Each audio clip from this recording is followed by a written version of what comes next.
Innamal a'malu binniyat.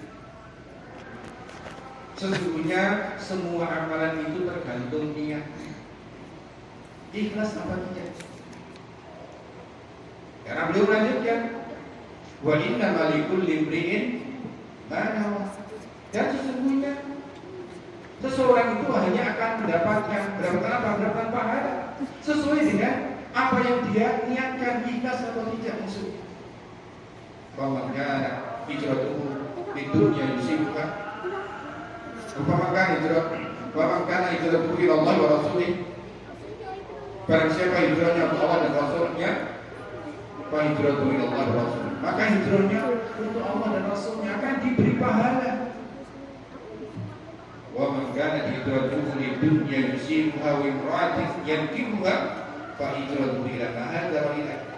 Namun barang siapa dia ketika hijrah adalah ibadah yang sangat besar, namun hijrahnya karena ingin mendapatkan dunia, hijrahnya karena ingin berdagang, atau karena wanita, karena dia mengejar wanita yang ingin dia nikahi.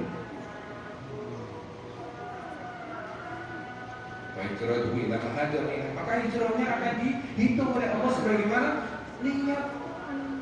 Untuk apa dia hijrah? Ini berlaku untuk semua amalan. Sehingga Allah tidak akan menerima amalan seseorang apabila di sana tidak ada bangunan ikhlas. Sehingga seseorang yang dia sholat karena terpaksa, dia sholat karena takut dihukum, dia sholat karena untuk menghindari sesuatu yang berat yang akan menimpanya, maka sholat seperti ini tidak dianggap sholat yang memenuhi kriteria diterimanya. Atau sholatnya orang munafik. Orang munafik itu sholat mereka datang ke masjid melakukan sholat berjamaah, namun datangnya ke masjid bukan karena ikhlas. Dia hanya ingin menampakkan keislamannya, namun menyembunyikan kekafiran yang ada di dalam hatinya, sehingga sholatnya orang-orang munafik itu tidak diterima oleh Allah. Dengan sebab apa? Karena tidak ada keikhlasan dalam hatinya. Sehingga keikhlasan itu adalah sesuatu yang sangat penting ketika kita ingin melakukan suatu ibadah. Itu yang pertama. Syarat yang pertama yaitu ikhlas. Syarat yang kedua adalah al-mutaba'ah. Apa itu mutaba'ah? Mutaba'ah itu adalah mengikuti sunnah Rasulullah dalam hal ibadah. Sehingga barang siapa yang dia melakukan ibadah, kemudian ibadahnya tidak mengikuti sunnah Rasulullah, maka ibadah seperti ini berpotensi tertolak, tidak diterima. Apa dalilnya? Dalilnya adalah hadis dari Bunda Aisyah. Beliau mengatakan Rasulullah SAW bersabda, "Man amila amalan laisa alaihi amruna fahuwa raddu." Barang siapa dia melakukan suatu amalan ibadah yang tidak ada contohnya, tidak ada perintahnya dari kami, maka amalan itu tertolak. Atau dalam riwayat yang lain, "Man ahdatsa fi amrina hadza ma laysa minhu fa huwa radd." Barang siapa dia mengadakan sesuatu yang baru dalam ibadah, padahal tidak ada perintahnya dari kami, maka ibadah itu tertolak. Maka hati-hati. Ketika kita beribadah, kita harus memastikan apakah ibadah kita sudah sesuai dengan sunnah Rasul atau belum. Karena ibadah yang tidak sesuai dengan sunnah Rasul adalah ibadah yang berpotensi tidak diterima oleh Allah Subhanahu wa Ta'ala. Yang jadi pertanyaan, ibadah yang bagaimana yang sesuai dengan sunnahnya Rasul? Karena semua umat muslim, semua kaum muslimin ketika mereka beribadah apapun bentuknya, mengklaim diri mereka mengikuti sunnah Rasul. Semuanya. Sehingga para ulama membatasi. Suatu ibadah itu tidak akan dikatakan mengikuti sunnah Rasul, tidak akan dianggap mengikuti sunnah Rasul kecuali memenuhi 6 perkara. Apa 6 perkara tersebut? Kita akan bahas satu-satu. Pertama, para ulama mengistilahkan dengan al-mutaba'atu bil asbab, mengikuti sunnah Rasulullah SAW dalam menentukan suatu ibadah, dalam menentukan sebab suatu ibadah. Karena dalam Islam, dalam agama ini ada beberapa ibadah yang sudah ditentukan sebabnya, sehingga kita tidak boleh mengarang sebab-sebab sendiri ketika sudah ditentukan sebabnya oleh syariat ini. Contohnya apa? Contohnya misalnya kita mengenal ada yang namanya sholat tahiyah. Seorang muslim dia melakukan sholat tahiyah itu ada sebabnya. Mengapa kita melakukan sholat tahiyah? Karena kita masuk masjid. Kita melakukan sholat tahiyah itu ada sebabnya. Mengapa? Karena masuk masjid. Sehingga ketika kita masuk masjid, kita melaksanakan 2 rakaat yang bernama sholat tahiyatul masjid. Dalam Islam banyak sekali tempat-tempat yang mulia. Majelis ilmu adalah tempat yang mulia. Safa Marwah adalah tempat yang mulia. Arafah juga tempat yang mulia. Namun Nabi SAW tidak memerintahkan kita ketika masuk ke area-area tersebut melakukan sholat sunnah yang bernama tahiyah. Gak ada yang namanya sholat tahiyatul majelis ilmi, sholat tahiyatul Arafah, sholat tahiyatul Safa. Tidak ada. Sehingga kita menentukan sebab itu sebagaimana Rasulullah SAW telah menentukan sebab melakukan sholat tahiyah itu sebabnya karena memasuki masjid, bukan tempat yang lain. Itu contoh pertama. Contoh kedua misalnya syariat tentang sholat ghaib. Maaf bagi kita. Nabi SAW mengajarkan kita sholat ghaib ada sebabnya. Sebabnya apa? Sebagaimana riwayat sholat ghaib pertama kali dilaksanakan oleh Rasulullah SAW dan ini menjadi patokan sebab dilakukan sholat ghaib. Sehingga selain sebab ini kita tidak perlu melakukannya. Apa sebabnya? Dalam riwayat diceritakan pertama kali sholat ghaib dilakukan karena Rasulullah diberi wahyu, diberi tahu oleh Jibril bahwasanya salah seorang raja yang beliau kirimi surat untuk masuk Islam ternyata menerima keislaman, kemudian masuk Islam, namun belum sempat berdakwah kepada seluruh negerinya. Siapa raja ini? Najasyi. Raja Najasyi dia memeluk Islam, dia menerima Islam, kemudian bersedia untuk menjadi seorang muslim. Namun sebelum sempat untuk berdakwah kepada kaumnya, Allah mewafatkannya sehingga masyarakat tidak ada yang tahu. Karena beliau tinggal di negeri Nasrani, sehingga beliau dimakamkan melalui ritual agama Nasrani. Kemudian berita ini disampaikan Jibril kepada Nabi Muhammad SAW. Akhirnya Nabi Muhammad SAW mengajak para sahabat untuk melaksanakan sholat ghaib. Inilah sebab sholat ghaib. Sholat ghaib itu dilakukan karena kita mendengar kematian saudara kita sesama muslim yang meninggal di suatu tempat yang belum sempat dimakamkan atau disolatkan sebagaimana ritual kaum muslimin. Bukan setiap kita mendengar saudara kita yang tinggal di negeri seberang, di tempat yang jauh meninggal, kemudian kita sholat ghaib. Bukan. Apabila kita mendengar saudara kita meninggal di tempat yang jauh, kita tidak mungkin untuk mendatanginya. Kemudian kita tahu bahwasanya tempat dia meninggal itu adalah kalangan kaum muslimin, sudah disolatkan, sudah dikafani, sudah dikuburkan dengan cara kaum muslimin. Tidak perlu kita mensolatkannya dengan sholat ghaib. Ini pendapat yang terkuat. Karena sholat ghaib itu hanya khusus sebabnya, bukan untuk sebab-sebabnya yang lain. Itu yang pertama. Dalam hal sebab, kita tidak akan dikatakan mengikuti sunnah sebelum kita mencocoki sebab ibadah. Yang kedua, al-mutaba'atu fil makan. Mengikuti sunnah Rasulullah SAW dalam menentukan tempat. Karena maklum di antara kita, ibadah yang ada dalam syariat Islam itu terkadang sudah ditentukan tempatnya. Kita tidak boleh mengganti tempat tersebut ke tempat yang lain. Misalnya apa? Misalnya haji. Haji itu hanya boleh dilakukan di Ka'bah. dan sekitarnya di Safa, Marwah, Arafah, Muzdalifah dan lain sebagainya. Sehingga kita tidak boleh memindahnya ke tempat yang lain. Maka barang siapa memindah haji ke tempat yang lain, tidak sah haji. Ada. Siapa mereka? Orang-orang Syiah, mereka tidak mau haji ke Ka'bah. Mereka haji ke tanah yang mereka anggap suci, yaitu yang namanya Ka'bah. Jangan kita ikuti. Karena ada tempat-tempat yang ada ibadah-ibadah yang sudah ditentukan tempatnya, sehingga kita tidak boleh menggantinya. Apa contoh lain? Misalnya iktikaf. Para ulama sepakat iktikaf itu adalah ibadah yang sudah ditentukan tempatnya. Di mana? Di masjid. Maka tidak boleh kita iktikaf jalan di masjid.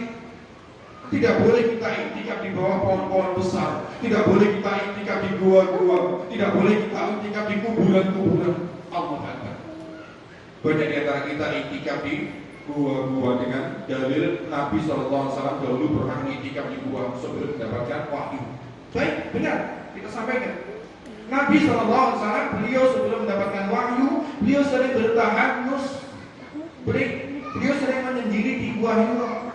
Tapi itu hanya beliau lakukan sebelum Islam turun pada beliau. Ketika wahyu turun pada beliau, beliau tidak pernah melakukannya lagi. Sehingga yang namanya iktikaf itu tidak boleh kita lakukan kecuali hanya di masjid. Itu yang kedua, masalah tempat. Yang ketiga, al-mutaba'atu fil waqt, mengikuti sunnah Nabi dalam menentukan waktu ibadah. Banyak ibadah dalam Islam ini sudah ditentukan waktunya, tidak boleh kita ubah seenaknya sendiri dengan alasan apapun tanpa diperkuat oleh udzur syar'i. Ibadah-ibadah yang sudah ditentukan waktunya, kita hanya boleh melakukannya di luar waktu kecuali apabila ada udzur syar'i. Ketika tidak ada udzur syar'i, kemudian kita seenaknya sendiri melakukan ibadah yang sudah ditentukan waktunya di luar waktunya, dan sah ibadah kita. Misalnya apa? Kita sholat subuh di jam 9 pagi, bukan karena ketiduran, tapi sengaja. Apakah sah? Tidak sah. Kenapa? Sholat subuh sudah ditentukan waktunya. Misalnya yang lain apa? Haji tadi. Haji itu ibadah yang waktunya sudah ditentukan, meskipun tempatnya di Ka'bah, meskipun tempatnya di Mina, di Muzdalifah dan lain sebagainya. Kalau waktunya nggak sesuai, ya nggak sah. Haji adalah ibadah yang sudah ditentukan waktunya. Kapan mulainya? Semenjak bulan Syawal kita boleh melakukan ritual perjalanan, ritual ibadah haji mulai dari umroh dan lain sebagainya. Kemudian kita merubah waktunya, ya tidak sah. Itu berkaitan dengan waktu. Yang berikutnya berkaitan dengan apa? Al-mutaba'atu fil jumlah, mengikuti Nabi SAW dalam menentukan jumlah satu ibadah. Banyak sekali contohnya. Banyak ibadah di antara ibadah-ibadah yang disyaratkan dalam Islam ternyata sudah ditentukan jumlahnya, nggak boleh kita merubahnya seenaknya sendiri. Misalnya apa? Sholat. Misalnya apa lagi? Zikir. Zikir setelah sholat subhanallah, subhanallah, subhanallah berapa? 33 kali. Nggak boleh kita, saya semangat, saya akan zikir setiap setelah sholat 1000 kali. Tentu nggak boleh. Kenapa? Sudah ditentukan jumlahnya. Jangan mentang-mentang semangat, saya setiap hari akad akan sholat subuh 10 rakaat karena libur. Tentu tidak boleh seperti itu. Kenapa? Ibadah-ibadah dalam Islam itu ada yang sudah ditentukan jumlahnya. Ketika sudah ditentukan jumlahnya, ya kita mengikuti, tidak boleh kita cacat. Berikutnya, yang kelima, kita dikatakan mengikuti sunnah Rasulullah SAW apabila kita dalam kategori al-mutaba'atu fil jins, mengikuti sunnah Nabi dalam menentukan jenis. Mengapa? Karena dalam Islam ada beberapa ibadah yang sudah ditentukan jenisnya, tidak boleh kita mengganti jenisnya. Misalnya apa? Misalnya kurban. Kurban adalah ibadah yang sudah ditentukan jenisnya apa saja yang boleh dikurbankan, sehingga jangan mentang-mentang kita menganggap yang kita kurbankan adalah sesuatu yang nilainya lebih. Kita kurban dengan sholat. Kurban yang boleh dengan apa? Dengan unta, dengan sapi, dengan kerbau, dengan kambing. Tentang kita mempunyai binatang yang lebih mahal. Misalnya apa? Kuda yang mahal kita kurbankan, boleh atau tidak? Kita mempunyai ayam 2 truk 6 ton, harganya lebih mahal dari sapi, boleh atau tidak? Kenapa? Sudah ditentukan jenisnya. Ketika ibadah-ibadah itu sudah ditentukan jenisnya, kita tidak boleh mengganti jenis tersebut ke jenis yang lain. Ketika kita mengganti ke jenis yang lain, berpotensi ibadah kita tidak sah dan diterima. Itu yang kelima. Yang keenam, sebagai pelengkap, kita tidak akan dikatakan mengikuti sunnah Rasulullah SAW apabila kita tidak berada dalam kategori al-mutaba'atu bil kaifiyah, mengikuti sunnah Nabi dalam hal menentukan tata cara ibadah.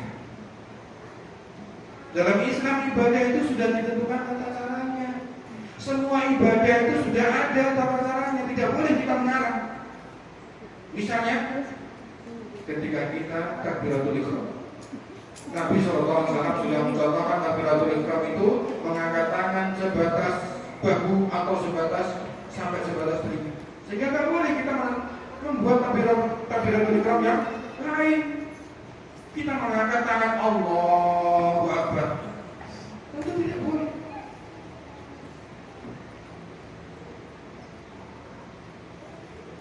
Semua gerakan dalam sholat itu sudah diajarkan. Yang perlu kita lakukan mempelajarinya, bukan ngarang. Karena semua syariat yang ada dalam agama ini tidak ada sedikit pun yang terlewat dari apa yang disampaikan Nabi SAW. Agama ini sudah sempurna. Sehingga ketika kita ingin melakukan suatu ibadah, kemudian kita belum tahu caranya, bertanya kepada orang yang lebih tahu, jangan ngarang. Agar apa? Agar kita digolongkan dalam golongan orang-orang yang mengikuti sunnah Nabi, bukan orang-orang yang meninggalkan sunnah Nabi.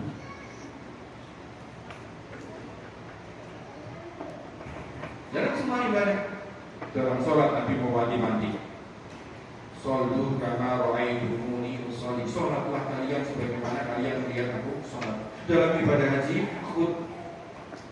ani manasik aku, ambillah dari manasik haji kalian. Maka dari sini menjadi pelajaran bagi kita. Ketika kita ingin menjadi seorang muslim dan ibadah-ibadah kita diterima, kita harus mempelajari 2 hal dan menerapkan dalam ibadah kita ikhlas dan mutaba'ah. Dan ternyata kita dikatakan mengikuti sunnah Rasulullah SAW. Kapan? Ketika kita memenuhi 6 kategori. Ketika kita tidak mengikuti salah satu di antara 6 kategori yang sudah kita sampaikan tadi, maka kita dikatakan sebagai orang yang belum mengikuti sunnah Rasul, sehingga berpotensi ibadah yang kita lakukan dianggap tidak diterima oleh Allah SWT. Aku qouli hadza wa astaghfirullah li wa lakum wa li sa'iril muslimina min kulli dhanbin wastaghfiruhu innahu huwal ghafurur rahim.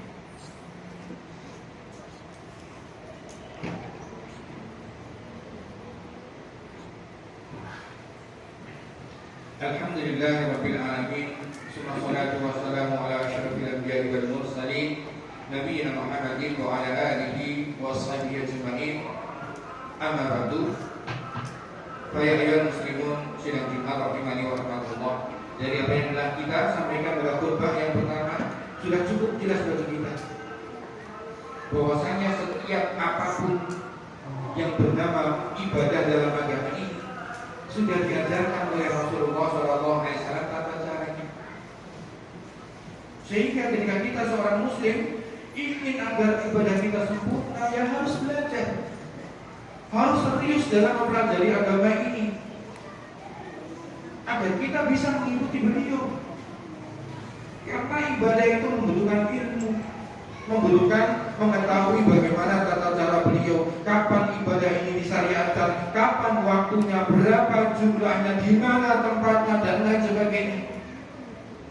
Satu saja kita terlewat dari ilmu tersebut, maka berpotensi ibadah kita tidak diterima oleh Allah SWT dan menjadi bencana. Maka ini menjadi pelajaran bagi kita